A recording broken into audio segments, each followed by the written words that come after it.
presentation is on adrenal insufficiency parenting, what's in your toolkit. And if I could ask Tara Meady and Marisa to come join me, and we'll be moderated by Kristen Fowler. All right, well, we have an opportunity to hear directly from Kirstin, Tara, and Marisa on how they best mitigate adrenal insufficiency with their children and what they keep in their toolkits. So I just wanted to start by asking each of you to introduce yourselves and just tell us a little bit about your family, and thanks for sharing today. I really appreciate it. My name is Kirstin Finn. I'm Canadian, but currently living in Overland Park, Kansas. I have 12-year-old twin boys who do not have ALD, and I have a very soon-to-be 7-year-old ALD transplant warrior. Hello, I'm Tara Meady. I'm from Connecticut. My son Brody was picked up on newborn screening back in 2016. His older brother Finn does not have ALD. Brody has been dealing with adrenal insufficiency since he was a baby. That's us. Hi, I'm Marisa Futrano from Long Island, New York. I have a son, Dominic, who was born in June of 2015 and picked up on newborn screening. So far, he's monitored every 4 to 6 months. They call him borderline, but we don't give him any daily steroids, stress dose when needed, and we use our judgment for that. Thank you. And then additionally, you did tell me about medical interventions, but if you both could let me know any medical interventions that are currently on board, and what the current diagnosis and daily plan is. I guess I have the microphone. Yeah. So Brody, since he was a baby, he was being stress dosed because he was borderline.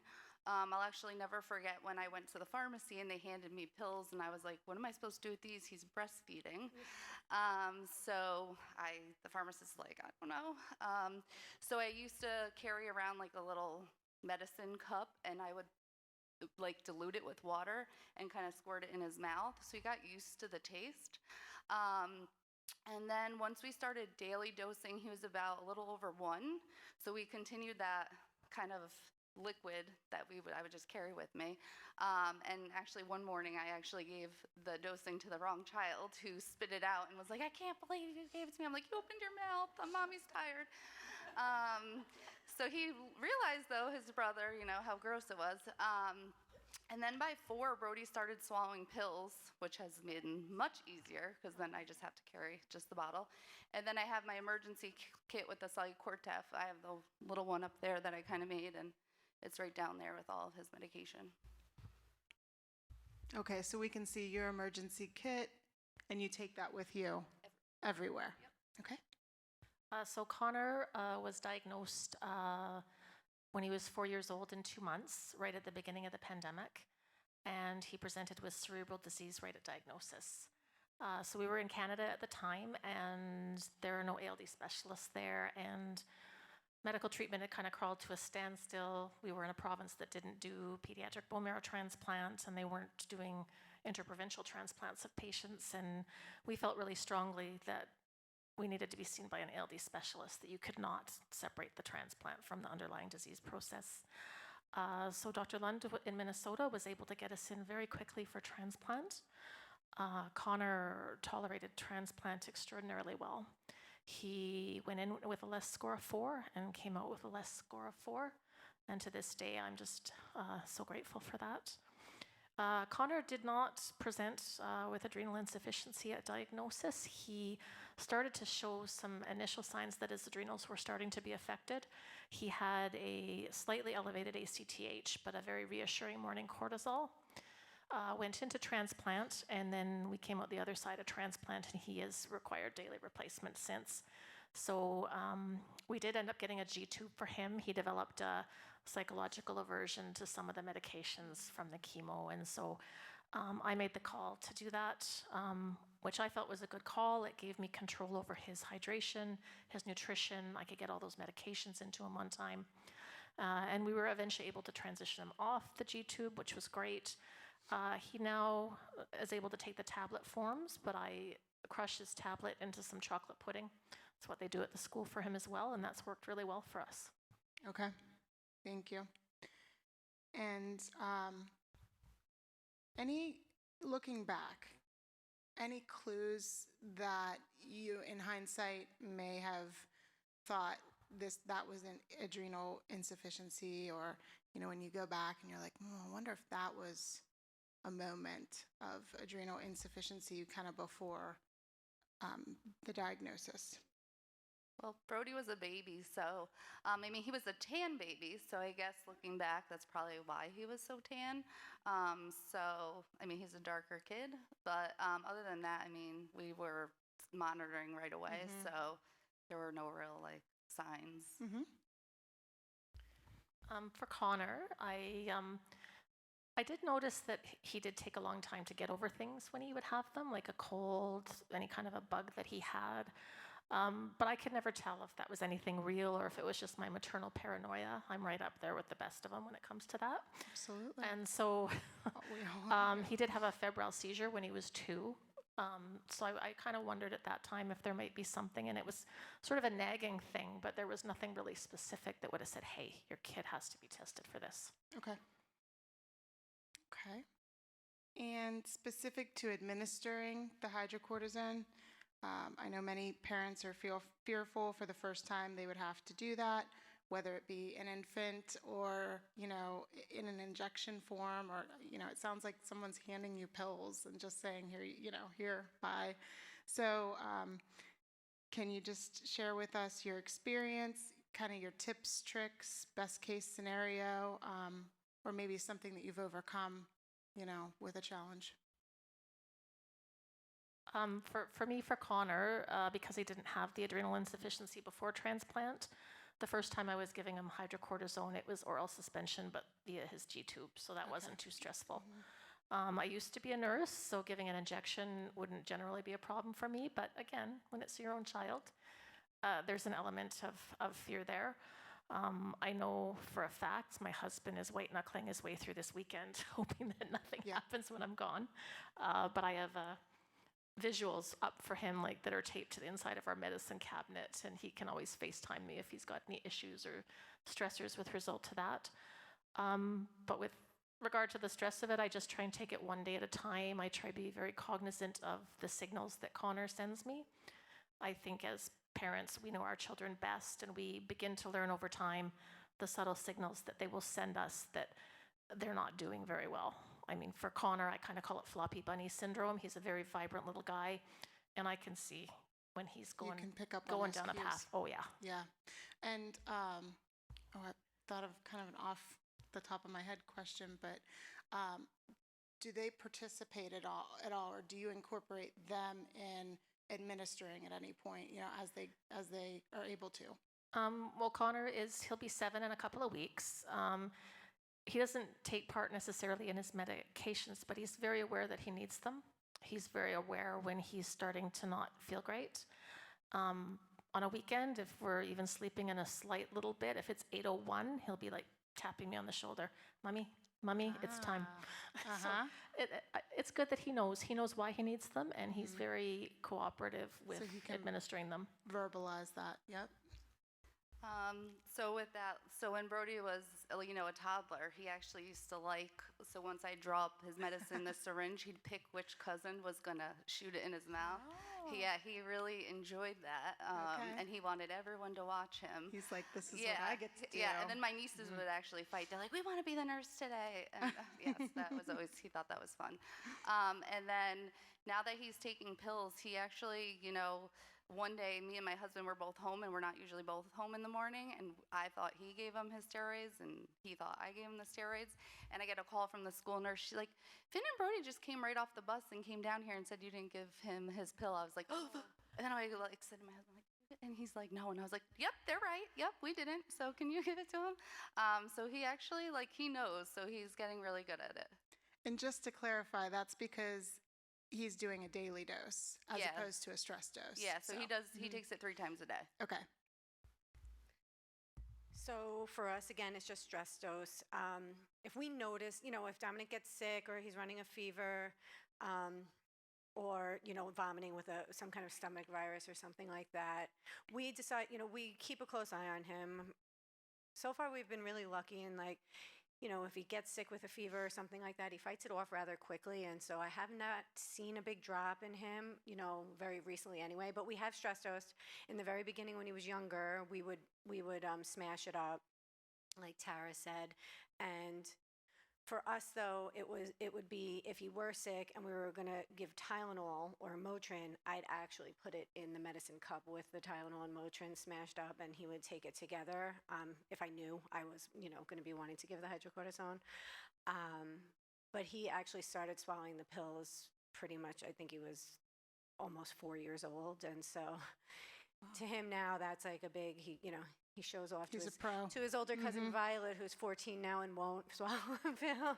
So that's his bragging moment there. But so now if he needs it, we will just get him to swallow it with the cup of water. Okay.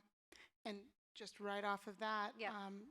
kind of leading right off of that, I wanted to ask, how do you, and this is such a tough question for me to even ask, but how do you decide when to trust your gut and to stick with a plan that you had already made versus reach out to the endocrinologist? How do you know? If I am second guessing it, or if my husband, if either one of us has one inkling in the back of our mind that we think he might need it, we call her. And this is specific to the And then stress she'll dose. sometimes say, Dominic got COVID back. I don't remember when it was, 2 years ago in May, maybe. And of course, and he had no symptoms from COVID. This was like, and we were all like, oh, we all had it. And so I'm like, oh, I don't know, this is a big deal. I don't know if I should give it to him. And, right away she was like, same thing, just watch him, but she's luckily she's very reachable. So, she'll tell me whether or not, and I kind of also have it in my head now that there's no harm in giving it to him. Nothing bad's going to happen to him from taking it. So if I really feel like I can't make a decision, or if I can't speak with her. Although, the other issue we did have early on with him was when he's quite sensitive to it. So very energetic and very, restless when he takes the hydrocortisone. So I keep that in mind too, if it's really late at night. Okay. You think about the symptoms or the side effects, I should say. Yeah. Okay. And so I'm hearing that relationship with your endocrinologist is critical. Very important. That line of communication being constant. On that note, I am going to pass the mic, just if you had any additional statements there, Dr. Egelman. For any endocrinologist listening, I think the most important thing is listen to parents. And this is for any pediatrician. Listen to parents. They know their kids. If they call you and they say something's not right, then, I usually err on the side of treatment. And if you call and say, he tested positive for COVID and he has no symptoms, I'll say, treat him like any other day and don't do anything. If you look at your kid and they look fine, it's okay. I think that would be the most important thing. I think we talked about it yesterday also, just reviewing. I know when you're in the healthcare field, you kind of are like, yeah, just draw it up and deal with the emergency medicine. But if you're not, probably reviewing that video periodically is a good idea because it's not intuitive. But I also want to emphasize, I really don't expect anyone to have to give Solu-Cortef at home. Or I always emphasize with parents, this is an emergency medicine. I think of it like an EpiPen. We don't expect to need to use it, but you want to have it in case you do. We do have a quick video. Hello. I'm 5 and I can swallow a pill all by myself.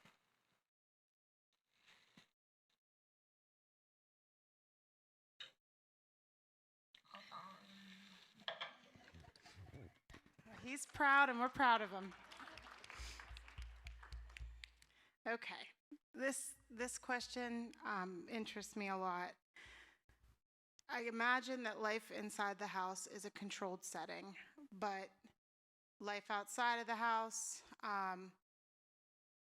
fun time, leisure activities, vacations, and just even times that you're not there, school and daycare. Can you just tell me about what you do to prepare others and how you approach that mentally for yourselves and for your kids? Well, for me on the stress dosing level, we do have a medical like pack similar to the one that Tara has up there, that the nurse keeps. One of those. One at always. school? The nurse knows. I don't always fill all of the teachers in on the situation. His current teacher actually does know, but just because it came up, the nurse knows, and has a letter, from Dr. Regelman as well, which just, guidelines. I have the same kind of kit at home that basically just travels with Dominic when he goes somewhere. Like today, he's sleeping at my parents' house, so it was packed in his overnight bag so that they have it.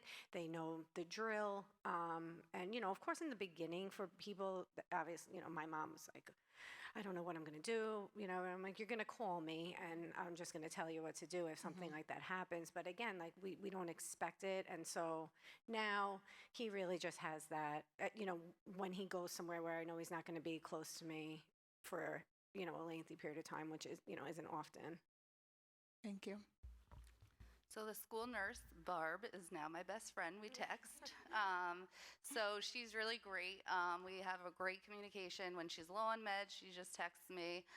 She knows my day off is Wednesday, so usually she'll be like, can you drop off some pills? So she's really great. She's actually communicated great with all of his teachers, so all the teachers know. They're like on the lookout. They're actually great. I don't think they treat him any differently. When we go out, I always have that in my pocketbook, and even a pill bottle too with just his meds, so I always have it. He plays baseball, so if I take him, it's always in my pocketbook, but if my husband takes him, he just grabs another. We have a few of those kids. He'll just grab it and put it in his baseball bag. So it doesn't really hinder anything. We go everywhere. I just always have it in my pocketbook. And it's just, good to have an open communication with people. So my nieces babysit, and they know. They set their alarm before we leave, their cell phones to eat this, so they know to give him his night dose. And I still check. I'm like, you gave it, right? And they're like, yeah, you saw me set the alarm, Auntie Tara. I'm like, I'm just making sure. So, everyone's aware in my family, all my friends. So I'm very open. Yeah, we've made the decision to be really open with our school as well. When Connor first got the go-ahead after transplant to go back to school, he was just starting kindergarten. So sat down with the principal, the school counselor, teachers, had a meeting with the phys ed teacher as well, just to talk about what kind of activities that might not be as good an idea for Connor, as well as to talk about the role that maybe physical exertion could play with respect to adrenal insufficiency. I carry his medication, his injection with me in my purse. We have one at the school. We've also got one at home. And then there's the kit, Connor, he's the little guy in the soccer outfit up there. It's a little Lego kit I found at Target, and it has neat little compartments that are perfect sizes for syringes and the Solucortef bottle and the alcohol swabs and whatnot. So that's Craig's thing when he takes them to a sporting event. But I think it's a very personal decision what people choose to disclose and not disclose for various reasons. For us being post-transplant, it made sense for us, I felt. And I found it's been a great experience. The teachers are looking out for him. His classmates are looking out for him. We've just had nothing but a wonderful experience from telling them, because I know that, if he falls and breaks his arm on the playground, his classmates are going to be running in to get some help for him. Wow. And so that's been a benefit for us. That's wonderful. Kirstin, pre-transplant versus post-transplant, how has the monitoring changed, if at all? Well, he didn't have the full-on adrenal insufficiency going into transplant, but came out having it afterwards. I think for me, the biggest part was the role that his immune system played in how he would cope with something. Like, we went into transplant right at the beginning of COVID, and when he was diagnosed, I just thought, you've got to be kidding me. And so that was a little stressful, just knowing to be mindful of the signs given his immune system not being fully reconstituted yet. And that's gotten better over time, and now he's just like any other regular kiddo. Like, he had the COVID RSV combo in October, and he did great. He's the happiest little sick kid ever, and he recently had a bout of pneumonia. You wouldn't know that like anything was wrong. He was all smiles. It was great. So it's just taking it one day at a time.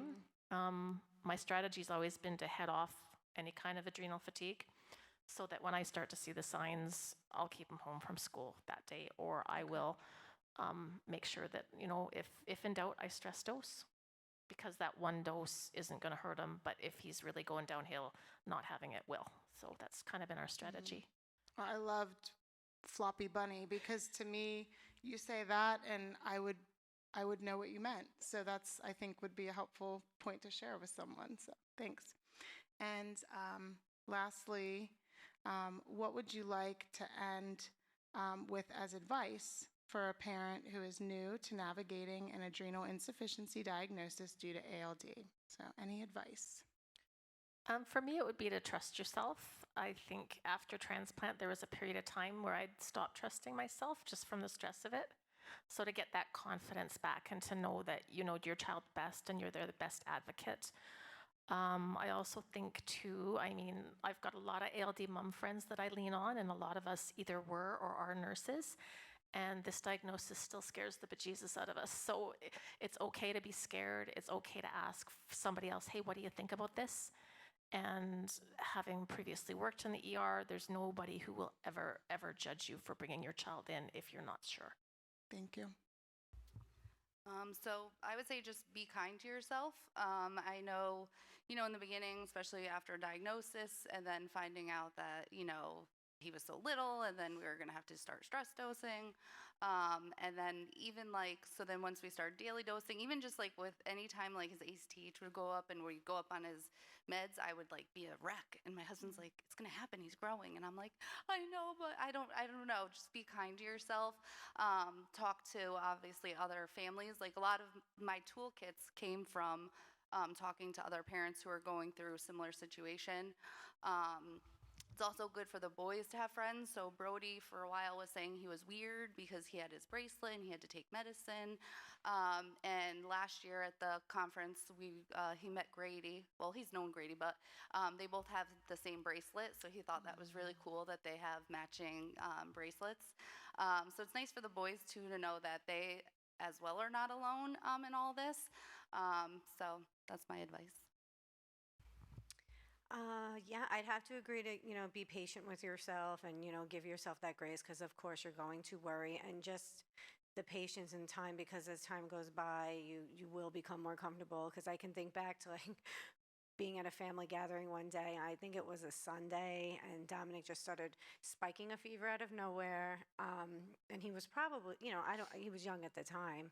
There was no real difference in his situation. But I remember calling Dr. Eggman on that Sunday, and she was not working, but she did call me back and, talk me through the situation of what to do. And so now I know years later, that probably wouldn't happen. I wouldn't have to call her now because I've learned enough. So just trying to trust your judgment, but knowing that in the beginning, don't feel bad if you can't trust your judgment, because you don't know and you have to go by experience. So, and again, the importance of having that comfortable relationship with your endocrinologist is very important.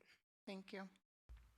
And if you all are okay, I'll open it up if there's a question specific to moms that manage adrenal insufficiency.